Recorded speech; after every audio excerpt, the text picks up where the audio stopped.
everybody. Thank you so much for spending some of your day today coming to this session. I hope it's a session that's super useful for you, jam-packed full of tips and tricks, everything from prompt engineering to fine-tuning to retrieval architectures and so on. My name is Maggie Vo. I lead the technical education team at Anthropic, and my colleague is Eli Shopik, who will be doing the majority of this presentation. He is much more knowledgeable than I am, and he's the head of technical training.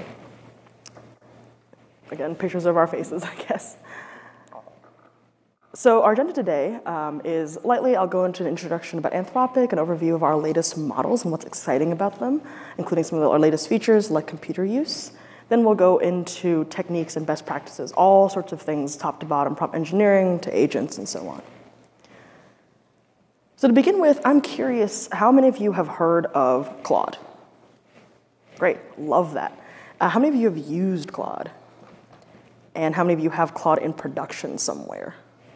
Great, okay, so pretty good familiarity with Claude and hopefully with Anthropic as well. For those of you who don't know, we're a pretty young company. We were founded in 2021. And Anthropic is, our mission is to help ensure that the world safely makes the transition through transformative AI. We do this in a wide variety of ways with alignment research, interpretability research, as well as, of course, making some of the world's most intelligent models while ensuring that they remain trustworthy. We also push other companies to also produce trustworthy systems. And just in general, we try to support businesses with generative AI, with foundational transformative features, while also making sure that they are safe. For us, though, safety is not something theoretical. It's not about safety guardrails that you're not sure of during training and so on. We are at the frontier of research that makes Claude easier to steer, harder to jailbreak, and also the least likely model to hallucinate on the market, according to Galileo's LLM Hallucination Index. And we're very proud of these, as we believe that these are critical pieces to making sure you can trust the models you have in deployment, or even just in your personal life and personal use. In October 2024, we launched Claude 3.5 Sonnet, the latest version of it. And we upgraded Claude 3.5 Sonnet basically to a state-of-the-art model in quite a variety of areas, especially in coding, where we put on a wide variety of actual task-oriented benchmarks, not just theoretical, removed from everyday life kind of benchmarks, and it showed some vast improvements over whatever was leading before. We also released a Claude 3.5 Haiku model, including 3.5 Haiku fast model on Bedrock specifically, that is inference optimized in order to serve you the best speeds for Haiku level intelligence.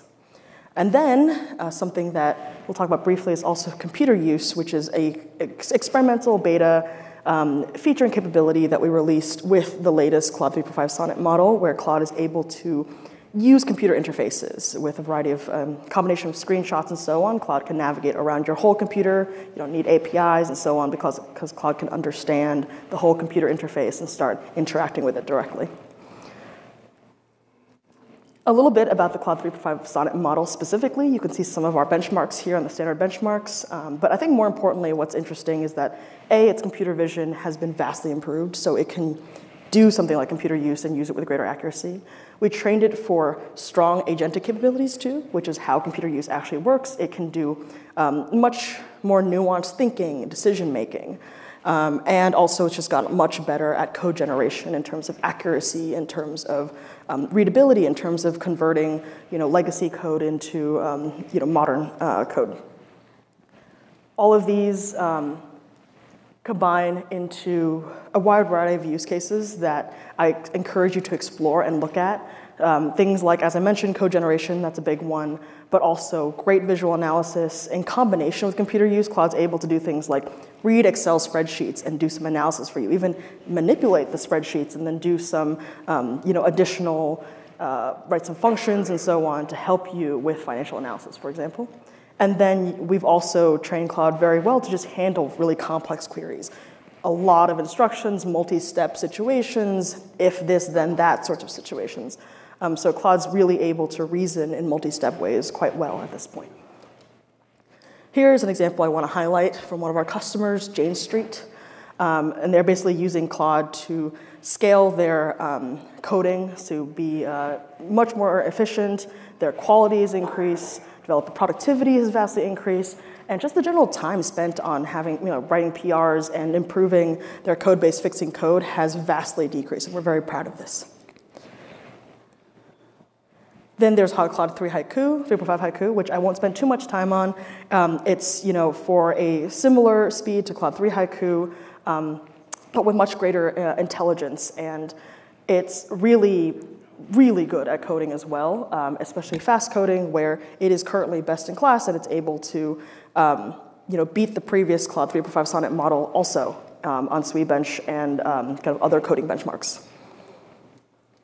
This is an example of a use case that we found great success with, where DoorDash is using Claude 3.5 Haiku in order to route tickets in their support system, which has been much more increasing the accuracy, time of response in their ticket routing and their customer service, and decreasing the average time to resolution and the rerouting rates and accuracy rates. The last thing I will talk about is computer use, and here I'll actually transfer over to Ellie. But just to introduce it, computer use is this ability that Claude has to perform tasks by interpreting screenshots and then taking actions based on those screenshots.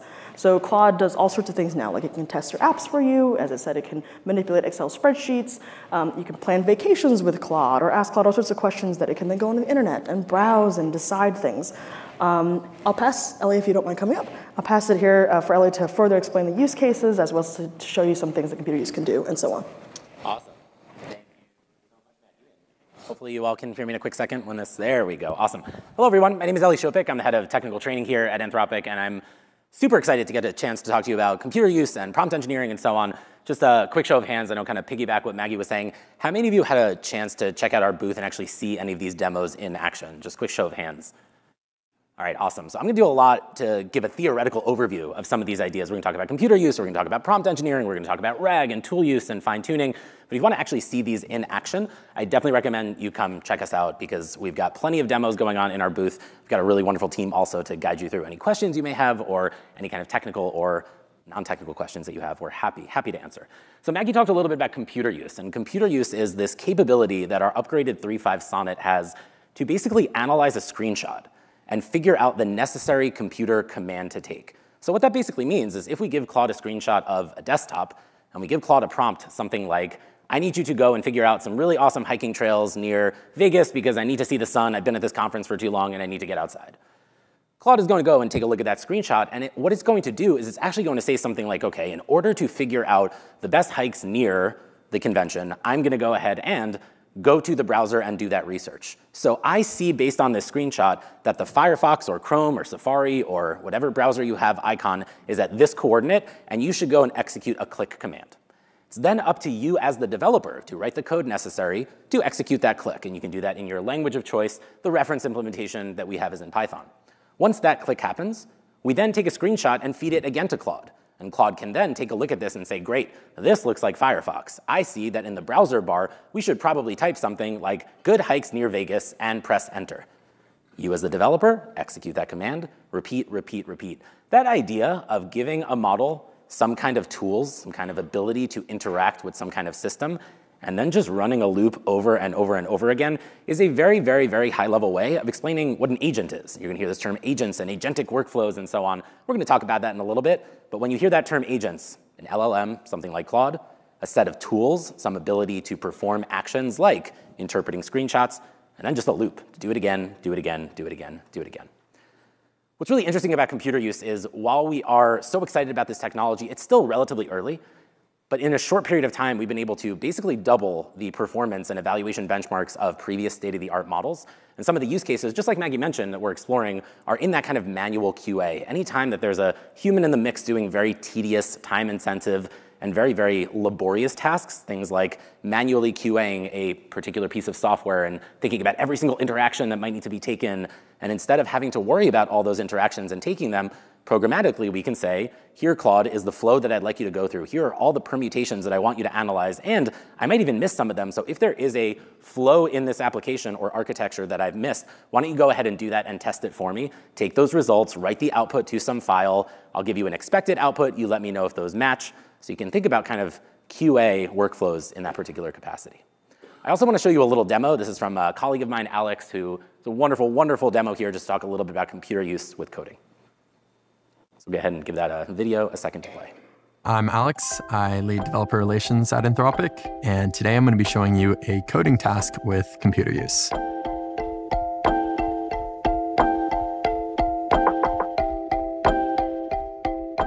So we're going to be showing Claude doing a website coding task by actually controlling my laptop. But before we start coding, we need an actual website for Claude to make changes to. So let's ask Claude to navigate to Claude.ai within my Chrome browser and ask Claude within Claude.ai to create a fun 90s themed personal homepage for itself. Claude opens Chrome,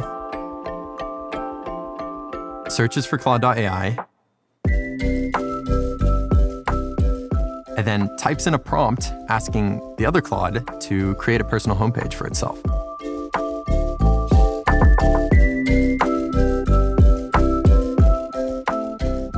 Claude.ai returns some code, and that gets nicely rendered in an artifact on the right-hand side. That looks great, but I want to make a few changes to the website locally on my own computer. Let's ask Claude to download the file and then open it up in VS Code. Claude clicks the Save to File button, opens up VS Code, and then finds the file within my Downloads folder and opens it up. Perfect. Now that the file is up and running, let's ask Claude to start up a server so that we can actually view the file within our browser. Claude opens up the VS Code terminal and tries to start a server. But it hits an error. We don't actually have Python installed on our machine. But that's all right, because Claude realizes this by looking at the terminal output and then tries again with Python 3, which we do have installed on our machine. That works. So now the server's up and running. Now that we have the local server started, we can go manually take a look at the website within the browser. And it looks pretty good, but I noticed that there's actually an error in the terminal output, and we also have this missing file icon at the top here. Let's ask Claude to identify this error and then fix it within the file. Claude visually reads the terminal output and then opens up the Find and Replace tool in VS Code to find the line that's throwing the actual error. In this case, we just ask Claude to get rid of the error entirely, so it will just delete the whole line. Then Claude will save the file and automatically rerun the website. So now that the error is gone, let's go take a final look at our website, and we can see that the file icon has disappeared and the error is gone as well. Perfect. So that's coding with computer use and Claude. This took a few prompts now, but we can imagine in the future that Claude will be able to do tasks like this end to end. Awesome. Thank you so much, Alex. And I could watch that over and over again, but I'll have to talk to you for the next 40 or so minutes, so bear with me. But what's really interesting about that is we saw screenshots. We saw screenshots of a terminal. We saw screenshots of a browser. We saw screenshots of a text editor. We fed those screenshots to Claude, and Claude had the ability to analyze that screenshot and figure out the necessary command, whether that is inputting text, whether that's looking at a terminal and realizing that there's an error. What you just looked at, that idea of a prompt and then feeding a screenshot and an action and a screenshot and an action and a screenshot and action, is that agentic workflow. And again, if you'd like to see that actually in action, come check it out at the booth. We've got that demo running. You can kind of play around for yourself, put in your own prompts and explore all the fun things you can do with computer use. As we shift gears a little bit, the models that we have in our ecosystem, Claude 3.5 Sonnet, 3.5 Haiku, and so on, and the other ones as well, all supported in the Bedrock environment. And what we're really, really proud of is the ability to leverage some of the functionality that Bedrock has out of the box from security, as well as some of the embeddings and fine-tuning services that Amazon Bedrock offers, combined with our models to produce really high-power generative AI applications.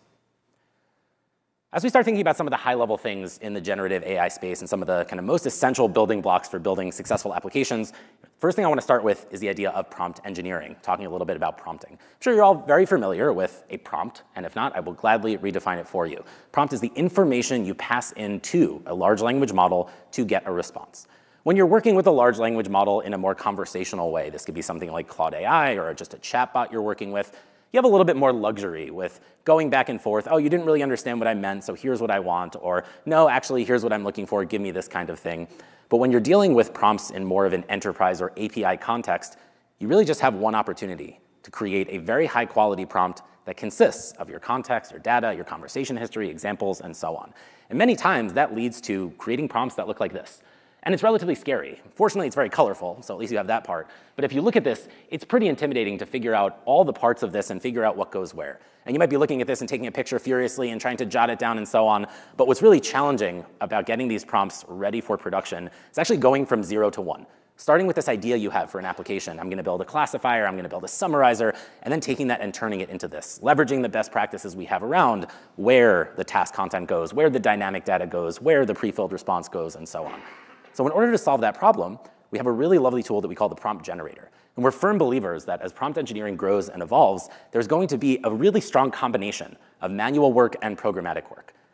Initially, this was really all done manually with lots and lots of iteration. We don't believe this is something that is going to be 100% programmatic because there's really a bit of an art and science to it. But if there's a situation where you need to go from 0 to 1, you need to generate a prompt, come take a look at this particular tool that we have at console.anthropic.com. I also recommend you come check out the demos that we have for the Workbench to get up to speed on the prompt generator as well.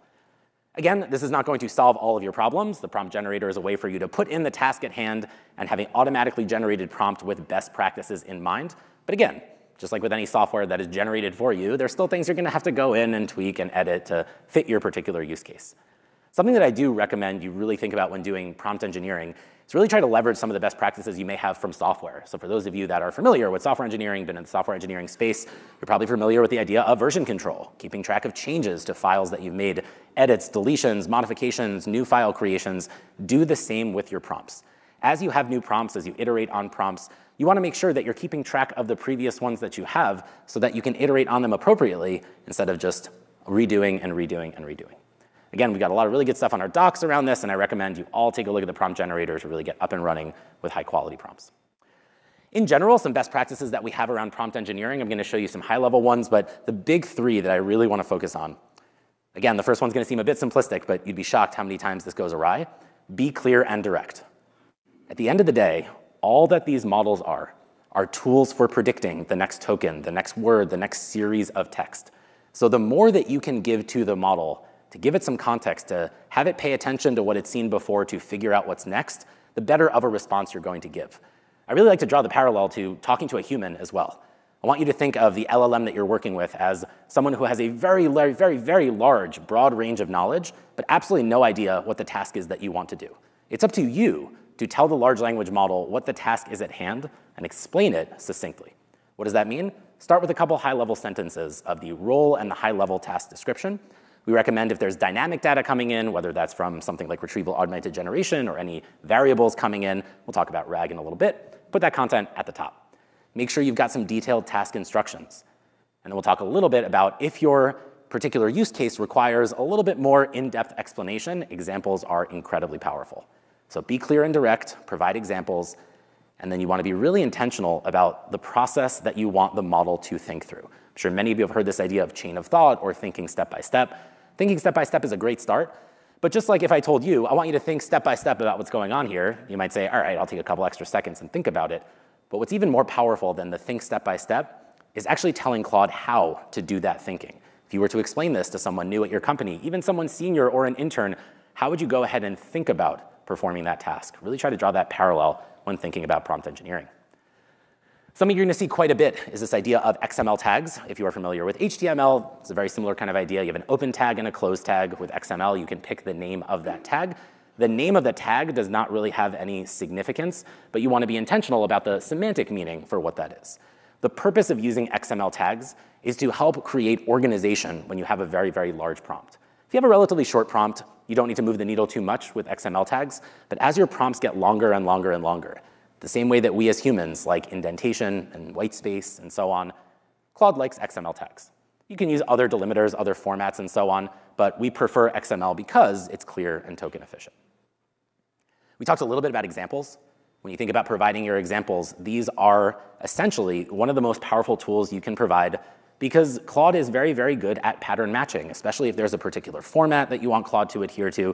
You really want to give Claude essentially as much information as possible that it can figure out what to do with its output. In general, just like with humans, it's much easier to just tell me how to do it and show me what it looks like, as opposed to long-winded explanations of all the things at hand. So providing examples, but being intentional with your examples, the relevance, the diversity, the quantity, you really want to make sure that's something you have in all of your prompts. Something that's a bit unique about Claude, something that other large language model providers don't necessarily offer, is the idea of pre-filling Claude's response. If you're familiar with communicating with APIs, with users and assistants, the basic flow is that you have a user message. That could be something that the user types. That could be a prompt that you have programmatically. And the assistant is what you are getting back from Claude. That is the response you are getting back from the large language model. What you can do by pre-filling the response is essentially put some words into Claude's mouth. And what that basically means is every single response that Claude gives can start with something that you, as the human, have dictated. Why might that be useful? If there's a situation where you want to steer Claude's behavior a bit, there might be a situation where Claude, again, like Maggie mentioned, we are a safety-first company. That is a priority to what we do. And there may be situations where your use case is actually getting blocked by some of the safety considerations that we have. Again, by using pre-filling the response, you are not going to jailbreak everything by any means, but you can put some words into Claude's mouth to try to give it some context for what it is that you're trying to do. You can be intentional with that to make sure that you have a little bit more control over the behavior and the formatting. So pre-filling the response is a very common way that you can put some words into Claude's mouth, and that way Claude can essentially just pick up where you as the human left off. It's really an underrated aspect to some of the prompting that we can do. So we've got a good sense of prompt engineering. We've got a good sense of the data that we pass to our model to elicit a response. We talked about being clear and direct. We talked about some of the most important ideas with prompt engineering. I want to shift gears a little bit to tool use. Just raise your hand if you're familiar with the idea of tool use. All right, excellent. You can go and come back in 5 minutes. So tool use. The idea here is simply to extend Claude's functionality. The classic example for tool use is a situation where I might ask you something like, hey, Claude, what is the weather right now in Las Vegas? The response that Claude is going to give me is most certainly going to be something like, I'm sorry, I don't have that information right now. Thank you. Or maybe I can tell you the weather, in August or April of last year or so on. Probably not going to get that, but you can imagine the information that I want at this exact moment is not something that Claude has out of the box. So tool use allows us to instead give our application a little bit more awareness of other things that we might want to do.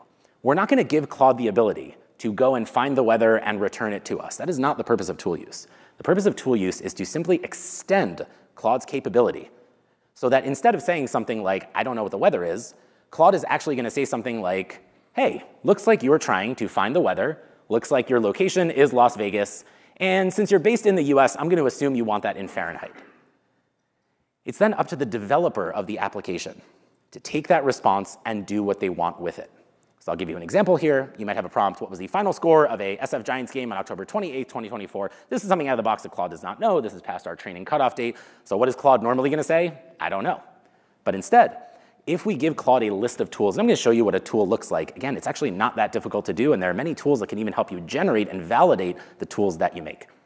So with this particular list of tools, every tool has a name, every tool has a description. You might wonder, why do you need a name? Why do you need a description? Because when a prompt comes in asking about something like a final score of a game, if we have a tool that is called getScore that's related to some kind of baseball game, Claude is going to be able to infer, oh, that's the one that you probably want to use. So when you start making use of tool use, you want to have a really good name and a really good description, because that's what Claude is going to use to infer what action to take. Again, Claude is not going to go to some sports application or to a database and get you the score. All that Claude is going to do is return to the developer of the application the particular tool and the inputs. And then Claude just kind of walks away, like, I've done my work. Another example here, you might have a situation where you're building a chatbot. And in this particular chatbot, you want to have the ability for a user to look up something in the inventory. Well, if you ask Claude, for example, how many units of this particular SKU or item or so do we have? Claude's going to say, I have no idea. But if you give it a tool like inventory lookup, Claude will respond and say something like, oh, it looks like this person is trying to find this item and they want to know the particular quantity. Again, it's up to you as the developer to go to a database, go to an API, go to a service, do whatever it is that you want. Why do I really want to hammer home this idea of tool use? Because computer use is actually just an extension of tool use. Computer use is simply just a bunch of tools that we at Anthropic have defined for you to use. Those tools include things like taking a look at a screenshot and figuring out the necessary command, taking a look at a terminal and figuring out where things are and what commands might need to be input and executed, taking a look at some text and figuring out where text needs to be written or copied or modified or so on. So if you have an understanding of tool use, understanding computer use is actually just a very, very small jump conceptually. One more visualization for this idea. Again, I'll walk you through it. You might have a situation where you ask, how many shares of GM can I buy with $500? Well, Claude is going to say, I mean, I could tell you GM maybe a year ago, but I don't have it right now. Instead, if we give our application a tool, Claude can then say something like, oh, looks like you're trying to use that get stock price tool, and you've passed in General Motors as the argument. Great. Our application can now go to an API, go to some external data source, fetch that price, figure out what's necessary, and then Claude can take it the rest of the way. Tool use is something that you can do with quite high accuracy with a tremendous amount of tools. In fact, this is actually much closer to 95 plus, and hundreds of tools is something that is no problem here. You just want to be mindful that you have accurate and reasonable tool definitions. Just to show you what a tool looks like, again, it shouldn't be too scary looking, because this is really all it is. You give it a name, you give it a description. For those of you familiar with JSON schema, whether it's through typing or API validation or so on, you can see here in this input schema, we basically just put in any properties or parameters or arguments that that tool should have. So the name of the tool, get weather, the description, get the current weather, and then we simply just give it some properties of things you should look for when using that tool. So if a prompt comes in and someone says, what is the weather right now? Claude's going to basically say something like, oh, it looks like you're trying to use the get weather tool, but the location is required, so could you tell me what location you are in? Then the user might say something like, oh, sorry, I'm in Vegas. Great. Claude has that information and then says, excellent. I know the location. I know the name of this tool. OK, application. Here is the tool you're trying to use. Here is the input. Go and do what you want with it. So if you can kind of build that flow, that kind of mental model for how tool use works, how tools are defined, how we work with those, getting up to the understanding of computer use and agents and so on, it's not too much of a leap. But you really want to make sure, at the end of the day, you understand what a large language model is, which hopefully we've got that foundation. You want to make sure you understand tool use, this extension, passing in these object-like ideas to Claude to basically interpret, analyze, and then execute a particular command. We talked a little bit about some just good practice for tool use. Again, a simple and accurate tool name, being clear and direct. Same exact idea from prompt engineering coming right back to tool use, being mindful of the description, what the tool returns, how the tool is used. Examples are actually less important than having a clear and comprehensive explanation, so you might be tempted to show all these examples. Again, with many ideas in prompt engineering, start with something relatively simple. Just see what you get, see how it works, and then iterate from there. Again, if you want to take a look at all of these ideas, we're talking about RAG, we're talking about tool use, computer use, you talked a little bit about the prompt generator and so on. We've got tools for improving prompts. Come take a look at those in the booth. We've got lots of really fun quick starts and ways for you to get interacted with that. In general, you might think of a large application with hundreds and hundreds of tools. To make sure this is working properly, to make sure you're being really intentional about how this is all done, you want to think a lot about each tool having one particular meaning and one particular concern. So if you're familiar in software engineering of the single responsibility principle or such, you want to kind of follow the same idea. You really don't want to have a tool that tries to do 10 things all at once. That's why even with computer use, we don't have one tool called do all the computer stuff. We have things like a computer tool and a bash tool and a string edit tool and so on. So again, you want to have one tool that just does one thing well. As we shift gears, we talked a little bit about tool use. It's important that we understand tool use actually before we talk about RAG, because it is possible that you might want to use a tool to figure out whether you should do RAG or not. Quick show of hands, how many of you are familiar with the idea of RAG or the acronym or so on, or if I were to call on you, you could give me a definition. All those hands went down very quickly, but that's OK. That's all right. I'll do that for you. So talk about RAG architecture and tips here. RAG, or Retrieval Augmented Generation. The really cool thing about RAG is it's a short and fun-sounding acronym. The even more exciting thing is 99% of the work is just that letter R. The A and the G are just a nice way to make it sound kind of cool. So retrieval is really where all the hard stuff is going to happen. So we'll talk about what this idea is. We'll walk through it step by step. RAG is the idea of searching for, retrieving, and adding context. What does that mean?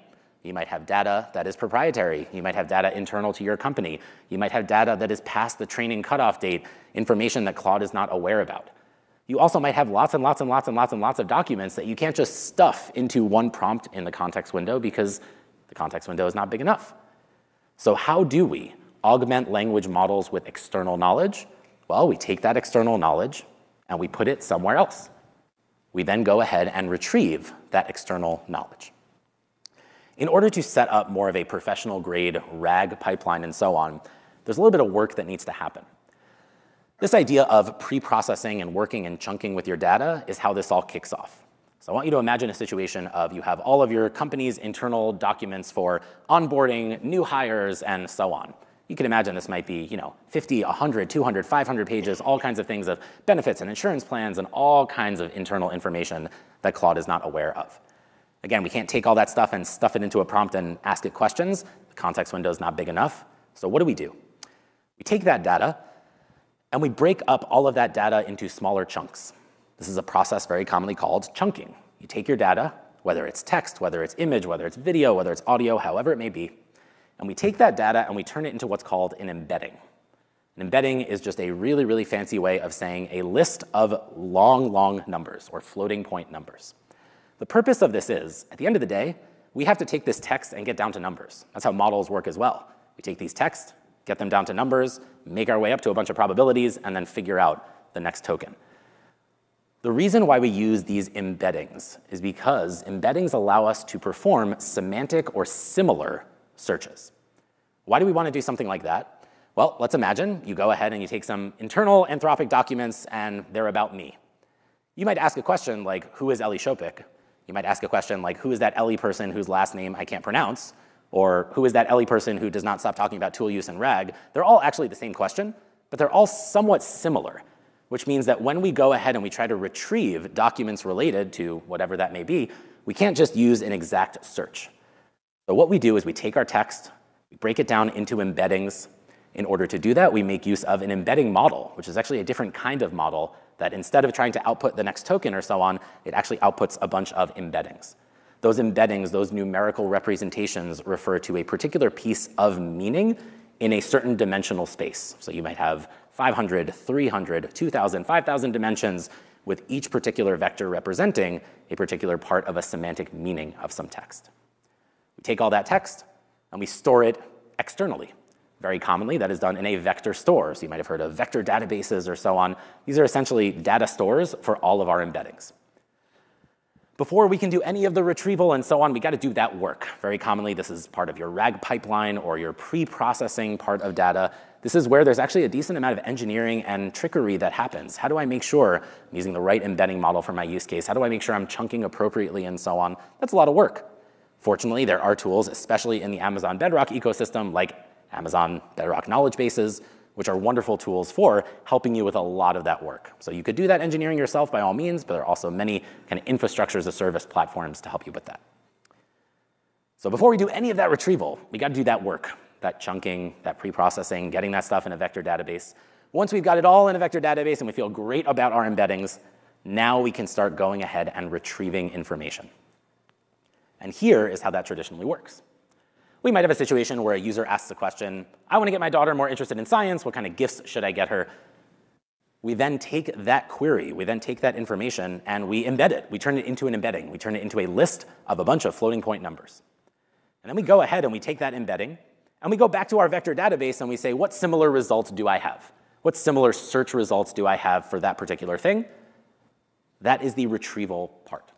Once we have those results, we then augment our prompt a little bit with some dynamic information and generate a response.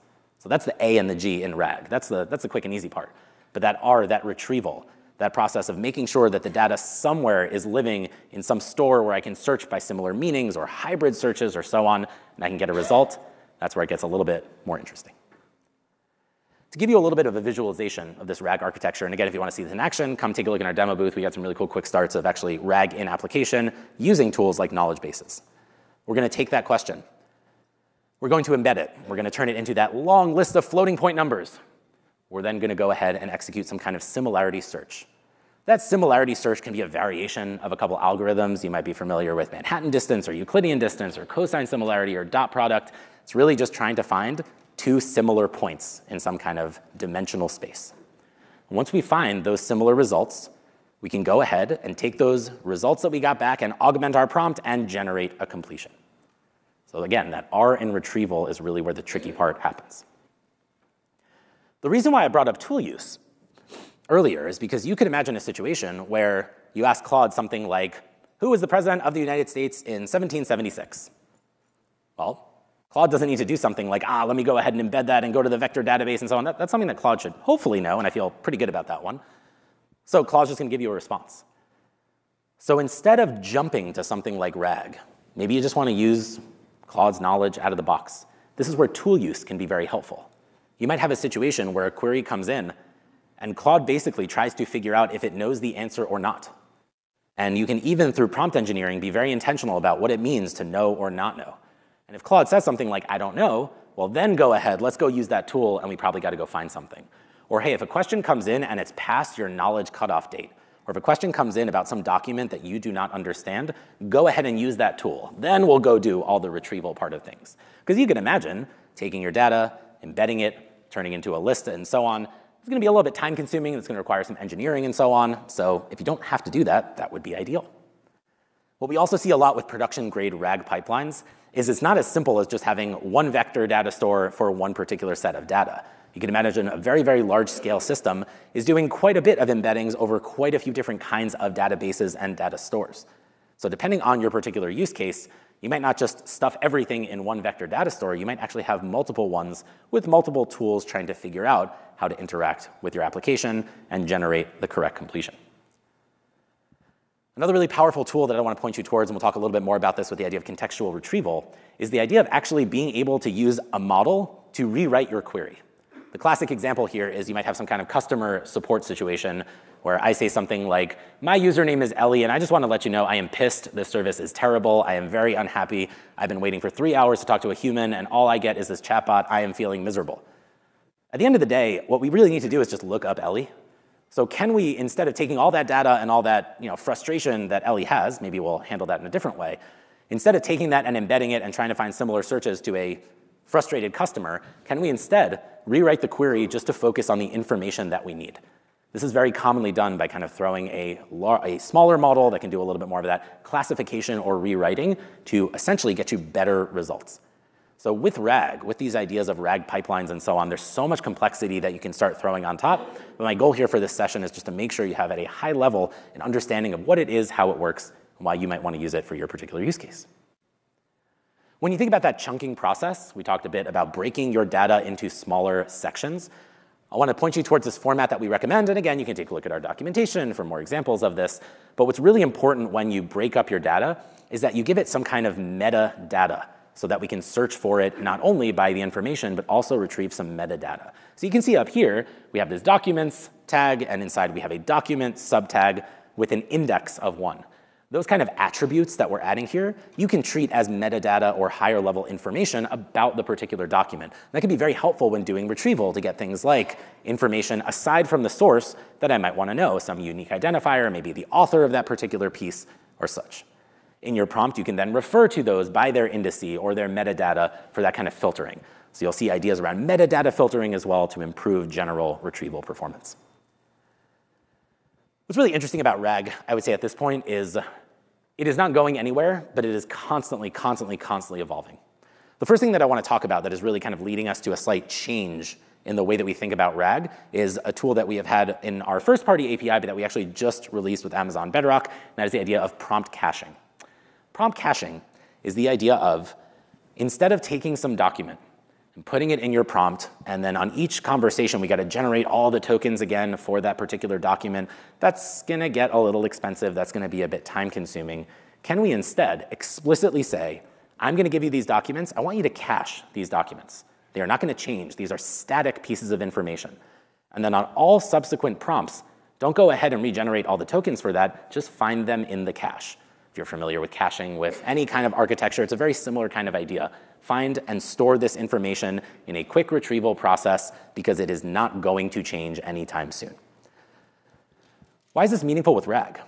Because instead of taking documents and chunking them and embedding them and storing them somewhere, you can actually take your documents and put them in the prompt itself, and you can cache those documents to then retrieve information very, very quickly without doing all the embedding and so on.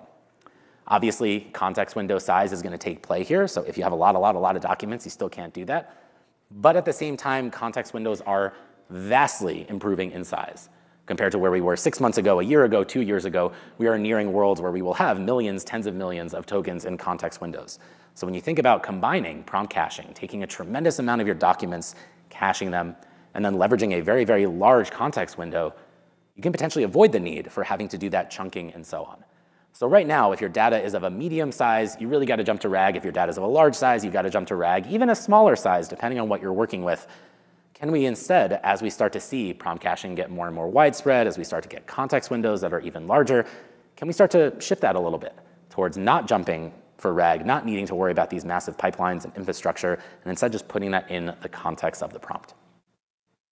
What's interesting as well, we talked about vector databases, talked about this idea of embeddings and embedding models, but there's always a lot of research, there's always a lot of questions for, is this the best approach? Is this really what we want to do? And there's a lot of really interesting emerging research for using different data structures for storing the kind of retrieval that you want.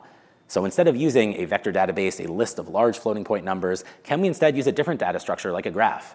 Can we instead think of our data as just a series of nodes interconnected by edges? And when we try to retrieve our data, find those similar nodes with more meaning as opposed to a general semantic search. While this is not yet something that's very, very large in production, there's a lot of really interesting research around this idea of graph RAG and knowledge graphs that may lead us to potentially not have to use vector stores and get better performance with retrieval. Let me talk a little bit soon about the idea of contextual retrieval. This is some really interesting research that we put out. And again, for those of you that have been to the booth, you know that we have a section on research as well. So I welcome you to come take a look at that, chat about the research if you're interested, especially in things like interpretability, how our models are behaving from the inside out, trying to make sense of that contextual retrieval that I'll talk about. We've got a lot of really good folks to talk to about that kind of stuff. As we mentioned, embedding models are constantly changing. There are a wide variety of embedding models for all different kinds of providers, from open source to commercial providers, for all different kinds of dimensions and pricing and so on. These are always getting better. It's also a very, very large world in the re-ranking space. I'll talk a little bit about re-ranking your results when you get them back. We're also seeing a lot of improvement for measuring the effectiveness of RAG through evaluations. This can be done using platforms that are enterprise grade. This can also be done using open source products like PromptFoo. There's also an entire evaluation framework called RAGass or RAG assessments that basically will analyze the relevance, the accuracy, really important metrics for whether you're doing a good job or not with your RAG pipeline. Again, I'll add a really important bullet point here, because in a second, we'll talk about fine-tuning, other techniques like model distillation to try to teach the model new things and extract more knowledge and introduce behavior change. But before you jump to any of that, even before you try to go crazy with your RAG pipeline, think a lot about prompting. You can get a lot of wins with very minimal engineering and effort through prompting. So even with RAG and other options, there are always optimizations. I mentioned a little bit about this idea of contextual retrieval. So I want to point you towards this idea and research that we have here. Instead of performing the traditional approach, like we mentioned, of taking your corpus of data and breaking it up into chunks, before you break it up into chunks, what we're going to do is we're actually going to bring Claude back in the mix. We're going to run a little bit of prompting on each of those chunks to provide some context. We're going to give it 50 or 100 or so extra tokens which reference the context of that chunk. What's a classic example here? Let's say we take a large 10K of a very, very large publicly traded company. Maybe let's go with Amazon, that seems relevant.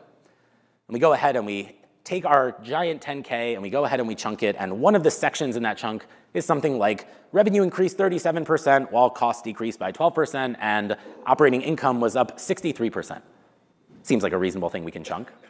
But if someone goes and searches for that particular chunk and they say, how's the company doing from an operating perspective? We don't know if that chunk is that the last quarter? Is that a forecast for the next quarter? Was that from last year? What does that refer to? What is the context of that information within the scope of the document? And the goal of contextual retrieval is simply just to add a little bit more context to each of those chunks so that when we retrieve, we can get much more accurate results. We don't just get a block of text, we get a block of text with a little bit of context for what it refers to. You can take a look in our research for what this prompt looks like, how it's run, the different kinds of searches that we have.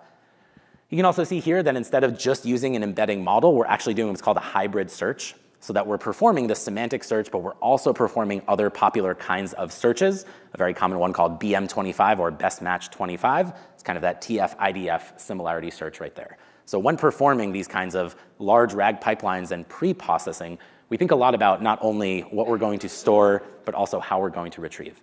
And for those of you that have questions, I welcome you to ask those, and also take a look at our booth if you have questions on those. So we talked a bit about tool use. We talked a bit about prompting. We talked a bit about the idea of taking LLMs and extending their functionality. We saw some really awesome demos of how you can essentially use Claude to analyze screenshots and perform actions and so on. And what that really leads us to is shifting from just the tool to the eventual teammate that you can work with. As the complexity of your use case grows, the technical investment you need to make increases as well. You can imagine you might have something like a classification task. Tell me if this is spam. Tell me if this is not spam. Tell me if this is hot dog. Tell me if this is not hot dog. That's a relatively easier task in the scheme of things. We provide enough examples. We have enough intelligence to do so. We can lean on models that maybe are a little bit more cost-effective, potentially easier on the latency side of things, because we can solve those. We move on to summarization or question and answer.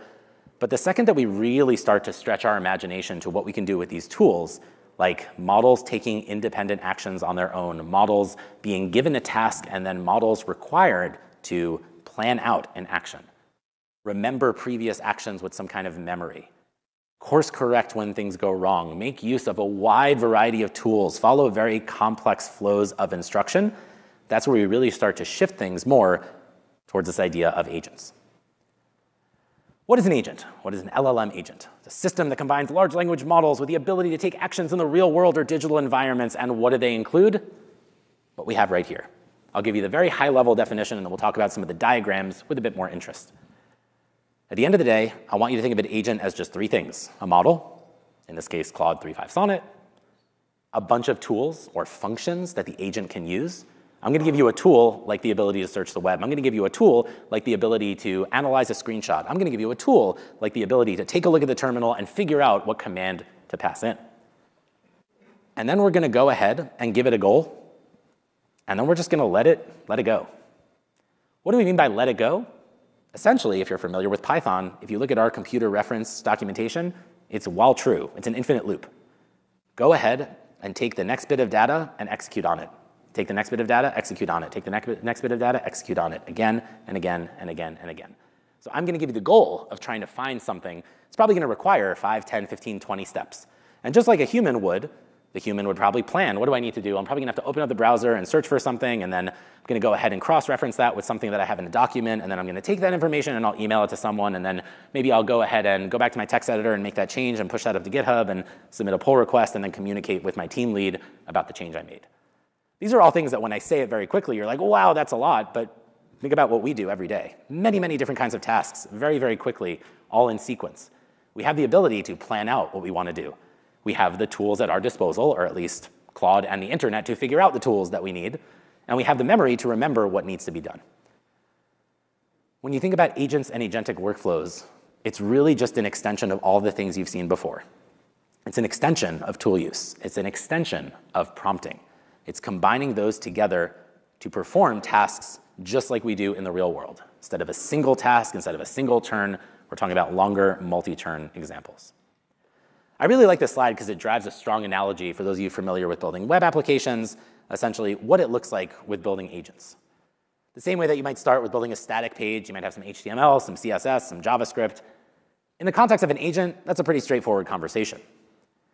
As you start thinking about interactivity, as you start adding JavaScript and you're handling clicks and you're handling interactions, this is where the prompts have to get a little bit more complex. So the same way that you think about expanding into the world of agents and leveraging more in the Gen AI space, really try to draw that analogy to software, other things that you might be familiar with. What's the business use case? What do my users need? What am I trying to build for at the end of the day? My application grows larger. I got to start separating JavaScript files or whatever language that I'm working with. At this point, if you're doing this in a generative AI world, we're improving the prompts. We're not getting too crazy. As we start thinking more about building a website, as we start moving to frameworks, as we start thinking about breaking things into microservices and distributed systems and so on, as we start reaching larger scale, that's where I want you to kind of draw the parallel to this is where agents can really come into play. This is where the idea of agentic workflows come in. So what's really nice about this, just from a visual perspective, is if you're familiar with things like software, you're familiar with the analogy of building a website and so on, you can draw that parallel to where things like agents come into the mix. We're still relatively early in the world of agents in terms of how we think about memory, how we think about planning. But what's really, really powerful about these models, and something that even Maggie spoke a little bit about, some of the benchmarks that we're seeing with model performance especially with 3.5 Sonnet and even 3.5 Haiku on the coding front, make us more and more confident that it can perform the tasks necessary that agents need to do. So what makes the model the right choice for agentic workflows? It's got to be really, really good at following instructions. And just like humans, some models are not great at following lots and lots and lots of instructions. If I were to give the model hundreds and hundreds of tasks to do, could it remember those tasks? Could it handle it in the appropriate order? Could it figure out when something went wrong and go back and correct itself?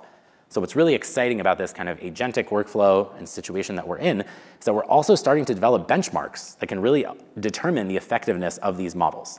For those of you that are interested in digging in that a little bit more, I really recommend taking a look at SWE-bench or SWE-bench. This is a benchmark that basically takes a model, takes a open source repository, so it could be a very large code base, something like Django, or a very large Python code base, and it basically puts the model in a situation where it says, here's the code base, here's the issue, go and write the pull request. Go and write the code necessary to get tests to pass and also make sure that things don't break. These kinds of benchmarks are really the foundation for how we can determine, how we can feel confident that the models don't just understand ideas or answer high-level questions about code, but actually perform things similar to what humans do. So definitely recommend on a lot of our documentation, a lot of the kind of model cards that we have, taking a look at SWE-bench and then another one, TAO-bench, for following particular actions. Really, really interesting data source for how we think about the effectiveness of these models. The last piece I want to talk about is an idea called fine-tuning. I'll also talk a little bit about the idea of model distillation.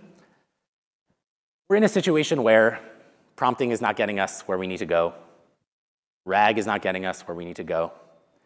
So there are other options for trying to improve the performance of your model. It always sounds very exciting when you say improve the performance of your model. So I see a lot of heads go up of like, cool, how do I do that? And it's very tempting to look at this and say, fine-tuning is the answer. But fine-tuning is just one way to try to solve a certain problem. So I want to do my best to kind of give you a little bit of an overview of what fine-tuning is, how it works in a nutshell. Fine-tuning, something you can do through the Bedrock interface with Haiku 3, is the ability to take a curated data set. This is also called supervised fine-tuning, so if you're familiar with that idea in machine learning, we are essentially building a curated set of data of inputs and outputs that we would like the model to respond. We're basically giving it the question and the answer. So this is not unstructured. We are not giving it a question and letting it figure out the answer. We are basically going to curate a high-quality data set, which again, that's going to take time, that's going to take effort, that's going to take a lot of thought into what data you can use to move things forward.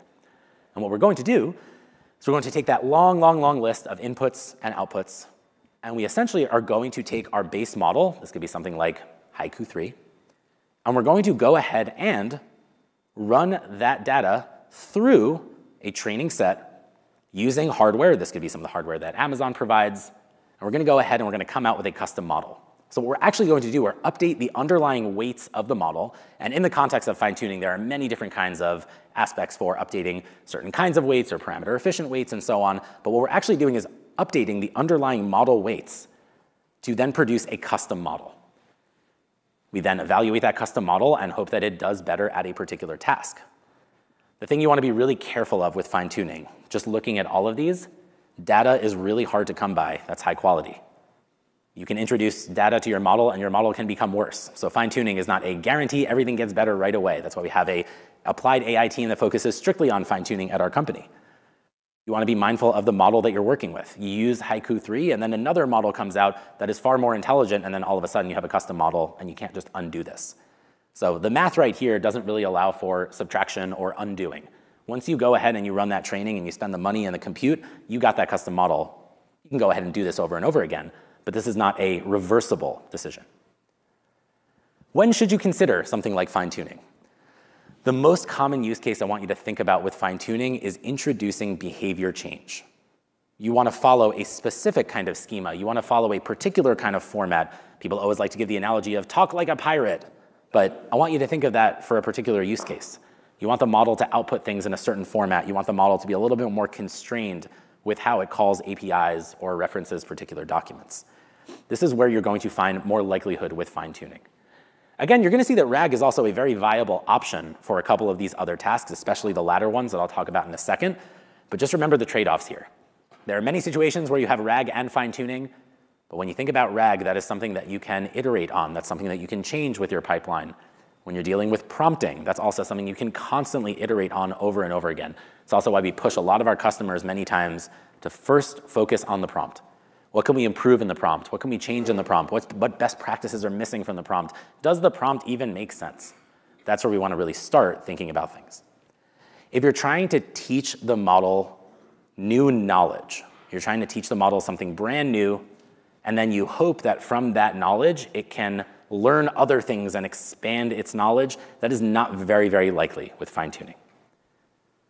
Fine-tuning is not a great way to teach the model brand new things and expect it to generalize for other tasks. That is where we have not seen a tremendous amount of success with fine-tuning. As those algorithms change, as we think more about this field and so on, that may change, but at the same point, I'd really try to anchor on this slide quite a bit for thinking about that decision. We see a lot of customers that jump to fine-tuning as this is the way to solve all of my problems. There are actually other ways to think about solving that at a high level. Again, RAG, very, very common way to go about handling those pieces. So in general, avoiding the pitfalls of fine-tuning is exciting, but it's not for every single use case. If you have any questions or curious about your particular use case, again, come talk to us. We're happy to talk about those particular situations. We have a lot of folks on the team that have done a lot of direct customer work with fine-tuning. Happy, I'm sure, to answer questions. At the end of the day, before you jump to RAG, there's a reason why we have the order of things in this particular presentation. You want to think a lot about what you can get out of prompt engineering. Be mindful of the versions you have with prompt engineering. Iterate on your prompts as you go on. And then no matter what you do, the most important thing I want you to have, if you walk away from anything from this presentation, when you think about building any kind of generative AI application, when you think about actually going from proof of concept to production, you want to make sure you have some kind of evaluation criteria. We like to call these evals as well. If you're coming from software, this is essentially like a unit test or maybe an integration test.